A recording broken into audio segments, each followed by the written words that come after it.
அனைவருக்கும் வணக்கம். 2 நாளைக்கு முன்னாடி வந்து பார்த்தீங்கன்னா, டிராகன் படத்துடைய ட்ரெய்லர் வந்து பார்த்தீங்கன்னா ரிலீஸ் ஆச்சு. நாளைக்கு வந்து படம் ரிலீஸ் ஆக போகுது அப்படின்னு சொல்லிட்டு இருக்கிறாங்க. ஸோ அதனால அதோடைய ரியாக்ஷன் வீடியோஸ் வந்து பார்த்துடலாம் அப்படின்னு சொல்லிட்டு ரியாக்ஷன் நம்மக்கிட்ட வராது. நான் ஆல்ரெடி சொல்லியிருக்கேன். ரிவ்யூ தான் சொல்ல போகிறோம். அப்புறம் படத்தை பற்றி என்ன எதிர்பார்ப்பு இருக்குது அப்படிங்கிறத வந்து பேச போகிறோம். ஸோ வாங்க பார்க்கலாம், பார்த்ததுக்கப்புறம் பேசலாம். எடுத்து வச்சிட்டேன், ஒரே செகண்டு. ஓகே, இதான் மொதல் வாட்டி பார்க்குறேங்க. பார்த்துட்டு அப்புறம் பேசுவோம். ஓகே. ஆக்சுவலி எனக்கு பேட் பாய்ஸ் ரொம்ப பிடிக்கும். ஏன்னா அந்த மாதிரி ஒரு பாய் ஃப்ரெண்ட் காலேஜ் போகும்போது ரொம்ப கியூட்டா இருக்கும்ல.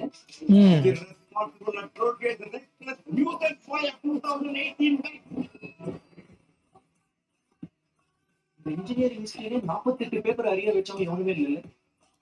என் காலேஜ் ஒருத்தர் தான்.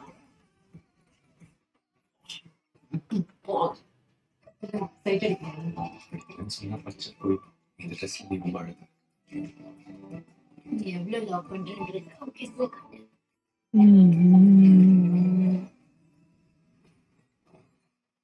டபுள் லவ்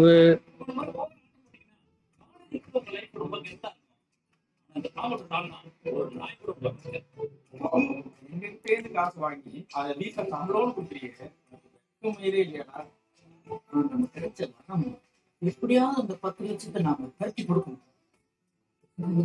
பார்க்க முடியும்.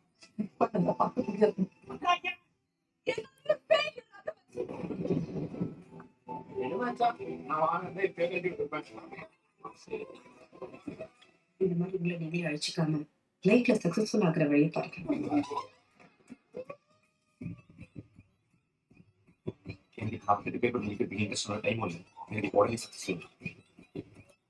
இதுக்கு ஒரு வழி இருக்குப்பா. என்ன சார்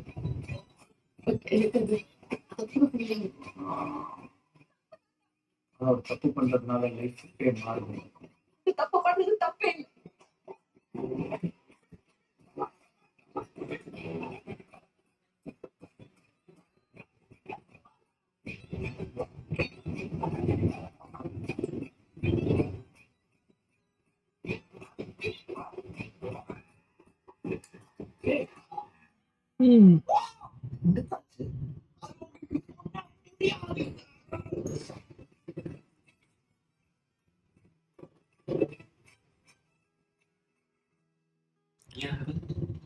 இது நல்லா படிச்சா நல்லா பையனா இருந்தா பொண்ணுங்களுக்கு எல்லாம் பிடிக்கும்னு சொன்னாங்கல்ல, அதெல்லாம் பச்சை பொய் இல்ல.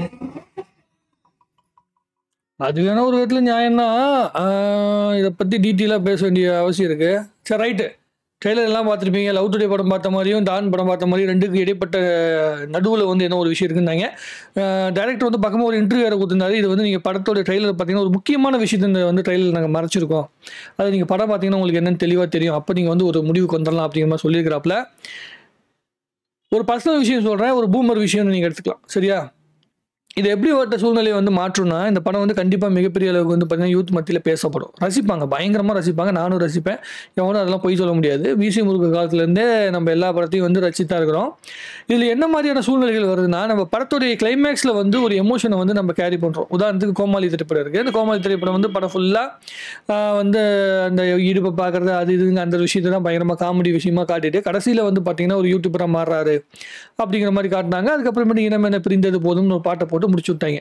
அதுக்கப்புறம் இன்னொரு படம் வந்துச்சு. என்ன படம்? அது லவ் டுடேங்கிற படம். அந்த படம் முழுக்க வந்து பார்த்தீங்கன்னா பொண்ணுங்களை வந்து ஒரு லவ் பண்ணுற மாதிரியே காட்டல. ஏதோ ஒரு போகப்பொருள் மாதிரி அந்த பொண்ணுங்களை காட்டிட்டு கடைசியில் வந்து பார்த்தீங்கன்னா நம்பினா போதும், உண்மையில் எனக்கு நம்பிக்கை இருக்குது அப்படின்னு அந்த ஒரு விஷயத்தை வச்சு உருட்டிட்டு அதுக்கப்புறமேட்டு மரத்தை நட்டேன் செடி வளர்த்தேன்னு சொல்லி முடிச்சு விட்டாங்க. ஸோ அதில் வந்து லவ் டுடே படத்துலேருந்து நம்ம எடுத்துக்கிட்ட விஷயம் என்ன? மேக்ஸிமம் நீங்கள் நல்லா நோட் பண்ணுங்கள். லவ் டுடே படத்தில் இருக்க அந்த கிளைமேக்ஸில் இருக்கிற அந்த உணர்வை தான் எடுத்துக்கிட்டாங்களா எல்லாருமே? அந்த காப்பை வந்து நெருப்புக்குள்ளே போடுறதுக்கப்புறமேட்டு தடுமாட்டு போய் எடுப்பார், அதை எடுத்துக்கிட்டாங்களா? இல்லவே இல்லையே.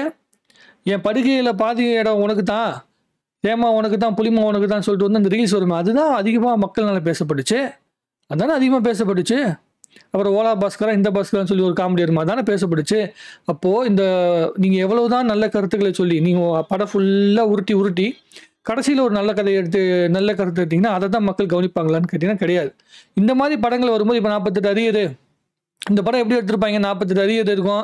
அந்த அரியர்லாம் வச்சுட்டு அந்த அந்த டைமில் வந்து 2 லவ், ஒரு லவ் இருந்தால் வந்து டான் படத்துக்கு இதுக்கு சம்மந்தம் வந்துடும் அப்படிங்கிறனால 2 லவ்வாக போட்டிருக்காங்க. 2 லவ்லையும் வந்து பார்த்தீங்கன்னா அந்த செக்ஸுவல் தாட் இருக்கட்டும், அது இதுன்னு எல்லாமே கலந்து வரும். இது இந்த காலத்தில் என்ன ஒரு பசங்க என்னென்ன தவறுகள் பண்ணாங்க, தம் அடிக்கிறது, தண்ணி அடிக்கிறது, கஞ்சா அடிக்கிறது, அதுக்கப்புறம் பசங்களோட சேர்ந்து ஊர் சுற்றுறது, அரியர் வச்சது வந்து ஒரு கெத்தாக சொல்லிக்கிட்டு இருக்கிறது, இது எல்லா விஷயங்களையுமே படத்தில் காட்டி முடிச்சுட்டு கடைசியில் வந்து நீ ஏதோ ஒரு விஷயத்தை காட்ட போகிற, ஒரு பாசிட்டிவான ஒரு இடத்துக்கு நோக்கி வந்து படத்தை நகர்த்துவ, மக்களுக்கு ஹிட்டு கொடுத்துருவாங்க. ஆனால் அதனால என்ன பிரயோஜனம்? 10 பைசாவுக்கு பிரயோஜனம் கிடையாது, உனக்கு தான் பிரயோஜனம். இவங்க எல்லாருமே தமிழ் சினிமாவை பொறுத்த வரைக்கும் என்னன்னா, தமிழ் சினிமாவுக்குள்ள இருக்கிற ஒவ்வொரு திரைப்படங்களுமே மக்கள் எவ்வளோ பொல்யூட் ஆயிருக்காங்க அப்படிங்கிறதா, இங்கே இருக்க ஸ்டூடெண்ட்ஸ் எவ்வளோ பொல்யூட் ஆயிருக்காங்களோ அதை ஜஸ்டிஃபிகேஷன் பண்ணிட்டு, பாதி படம் ஜஸ்டிஃபிகேஷன் பண்ணிட்டு, அப்புறம் அது தப்புன்னு சொல்லி வந்து கடைசி ஒரு 20 நிமிஷம் 25 நிமிஷத்தில் வச்சு முடிக்கிறாங்க.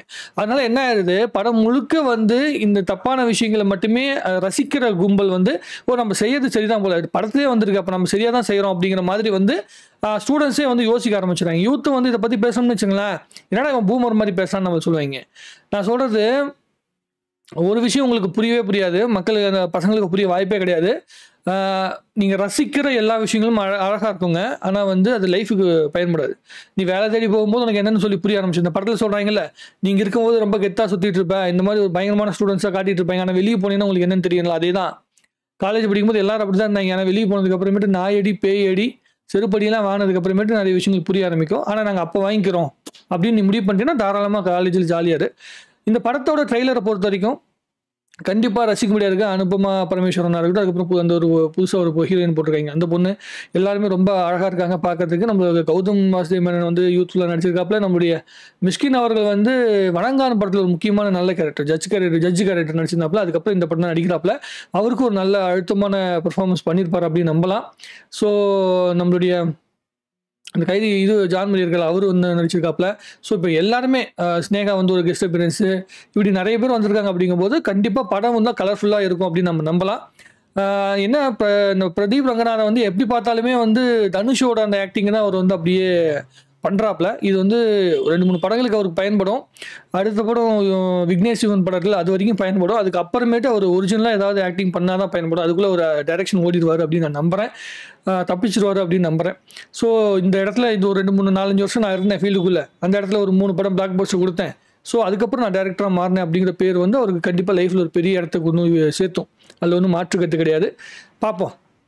இந்த படத்தை பொறுத்த வரைக்கும் எனக்கு தெரிஞ்ச வரைக்கும் கண்டிப்பாக யூத்ஃபுல்லாக கொஞ்சம் என்ன சொல்கிறதுன்னா, இந்த எத்திக்ஸு, இந்த கான்செப்டு, வாழ்க்கை, இதை பற்றி யோசிக்காமல் போய் ஜாலியாக மட்டும் பார்த்துட்டு வரணும். யூத்ஃபுல்லாக லவர்ஸ் டேயில் ஜாலியாக படம் பார்த்துட்டு வரணும் அப்படின்னு ஆசைப்பட்டால் மட்டும் இந்த படத்தை பார்த்து ரசிக்கலாம், கொண்டாடலாம். தயவு செஞ்சு சொல்கிற ஸ்டூடெண்ட்ஸு பாருங்கள், ரசிங்க, கொண்டாடுங்க, ரீல்ஸ் வைங்க, ரீல்ஸ் போடுங்க, எல்லாமே பண்ணுங்கள். தயவு செஞ்சு லைஃபுக்கு எடுத்துக்காதீங்க இந்த படத்தை. இது மட்டும் தான் என்னோட சின்ன அட்வைஸ்ன்னு எடுத்துங்க. ரசிங்க, ஜாலியாக என்ஜாய் பண்ணுங்கள். நானும் போய் படம் பார்த்துட்டு வந்து என்ஜாய் பண்ணிவிட்டு படம் எப்படி இருக்குன்னு சொல்லி டீட்டெயிலாக உட்காந்து ரிவ்யூ போடுறேன். நன்றி, வணக்கம். வாழ்க தமிழ்நாடு, வழக்கு தமிழ் சினிமா.